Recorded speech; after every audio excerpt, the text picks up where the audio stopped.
देवी के उपासना के प्रसंग का वर्णन।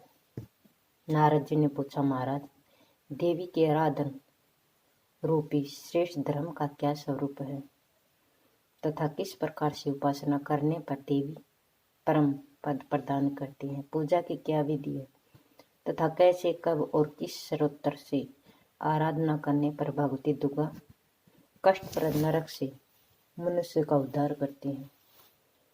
नारायण भगवान कहते हैं, परम विद्वान देव ऋषि नारद, जिस प्रकार धर्मपूर्वक आराधना करने पर भगवती समय प्रसन्न हो जाती है, वह प्रसंग तुम मन को एकाग्र करके सुनो। नारद, यह संसार अनादि है।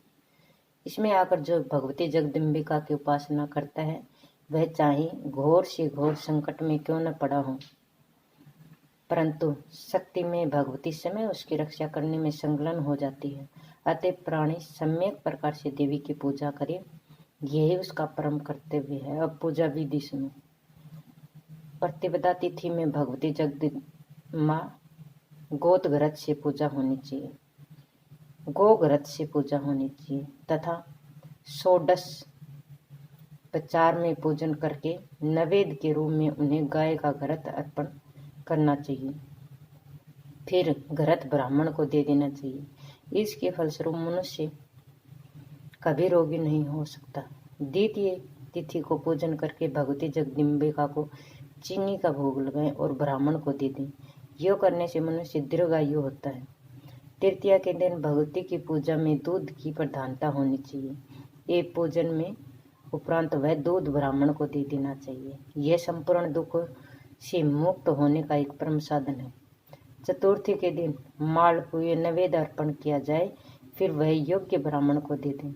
इस अपूर्व दान मात्र से ही किसी प्रकार में विघ्न सामने नहीं आ सकते। पंचमी तिथि की दिन पूजा करके भगवती को केला भोग लगाएं और ये प्रसाद ब्राह्मण को दे दें। ऐसा करने से पुरुष बुद्धि का विकास होता है।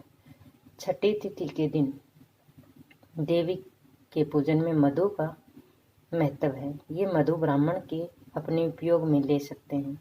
इसमें प्रभाव से साधक सुंदर रूप प्राप्त करता है। सप्तमी तिथि के दिन भगवती की पूजा में गुड़ का नैवेद्य अर्पण करें, ब्राह्मण को दे देना चाहिए। द्विजवर, ऐसा करने से पुरुष शोक मुक्त हो सकता है। अष्टमी तिथि के दिन भगवती को नारियल का भोग लगाएं, फिर नैवेद्य रूप से नारियल ब्राह्मण को दे देना चाहिए। इसके फलस्वरूप उस पुरुष के पास किसी प्रकार के संताप नहीं आ सकता। नवमी तिथि के दिन भगवती का धान का लावा अर्पण करके ब्राह्मण को दे देना चाहिए। इस दान के प्रभाव से पुरुष इस लोक में और परलोक में सुखी रहता है। मुने दसवीं तिथि के दिन भगवती को काले तिल का नैवेद्य अर्पण करना चाहिए। पूजन के पश्चात यह नैवेद्य ब्राह्मण अपने काम में ले सकते हैं। ऐसा करने से यमराज का भय भाग जाता है। और एकादशी के दिन भगवती को दही का भोग लगाकर ब्राह्मण को दे, उस पर भगवती जगदम्बिका परम संतुष्ट होती है। मुनिवर, द्वादश तिथि के दिन पूजन में चिड़वे का चिवड़े का महत्व है। उस दिन भगवती को चिवड़ा भोग लगाकर ब्राह्मण को दान में दे, उसे भगवती अपना प्रेम भोजन मना लेती है, प्रेम भाजन मना लेती है। त्रयोदशी तिथि के दिन भगवती को चने का नैवेद्य अर्पण करके ब्राह्मण को दे दें।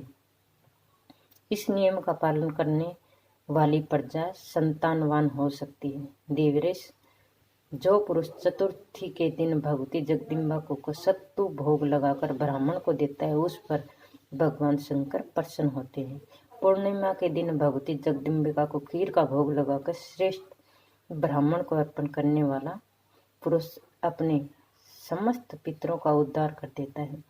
पूर्णिमा और अमास की तिथि की पूजा में कोई अंतर नहीं है। महामुनि, देवी की प्रसन्नता प्राप्त करने के लिए हवन करने की बात भी स्पष्ट है। जिस तिथि में जो वस्तु नैवेद्य के लिए बताई गई है, उसी वस्तु से उन तिथियों में हवन भी करना चाहिए। ये हवन अखिल अरिष्टों को विनाश कर देता है।